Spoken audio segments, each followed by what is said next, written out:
Hanap mo ba ang cafe na hindi lang Instagrammable, affordable and quality din ng food? I found one here in Quezon City. Wait till you taste their bread and pastries. Hi fellas, it's me again, Jessa. Welcome sa Tipid Taste and Trails where every bite and step is worth your money, plus food and travel ratings. Pumunta nga ako dito sa Good Pastry Quezon City branch para tikman ang trendy bread and pastries nila.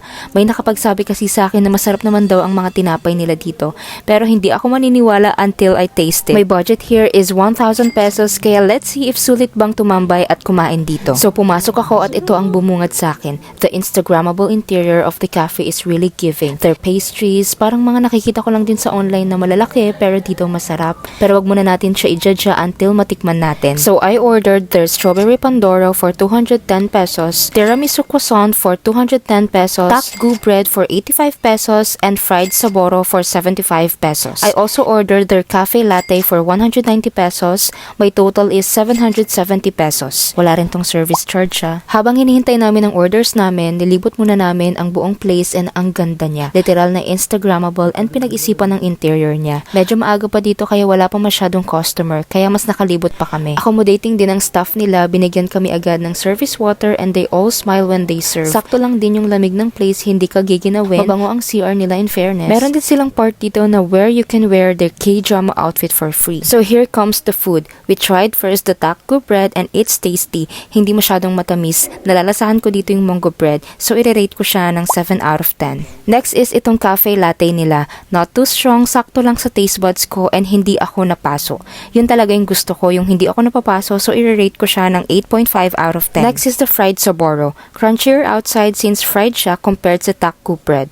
Medyo natamisan lang ako ng slight, same sila ng palaman ng takgu bread na parang mongo bread. So i-rate ko siya ng 7.5 out of 10 kasi mas maganda ang texture niya kaysa dun sa nauna. Another one to taste ay itong strawberry pandoro na ang laki. At first, ginudge ko na to agad. Sabi ko ay di masarap to kasi appetizing lang sa una kasi malaki. Pero sis, ang sarap.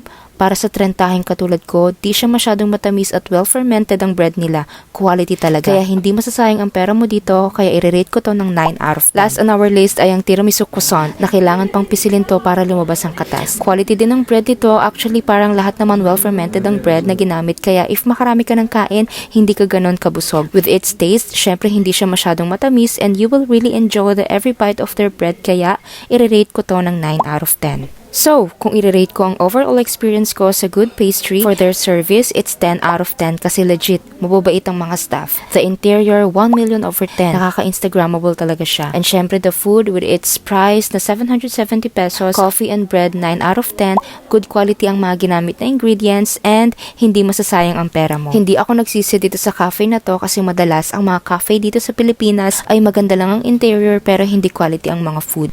So, my overall rating for Good Pastry ay 10 out of 10. Kaya kung tatanungin ako, babalik ba ako dito? Oo naman, may schedule na nga eh. Budget na lang ang kailangan. Worth it ba ang 770 pesos na binayad? Super worth it. Kaya kung gusto mo pa ng mga budgeted na food trips plus honest reviews, like and follow my pages. Let's eat and explore together nang hindi sasakit ang bulsa.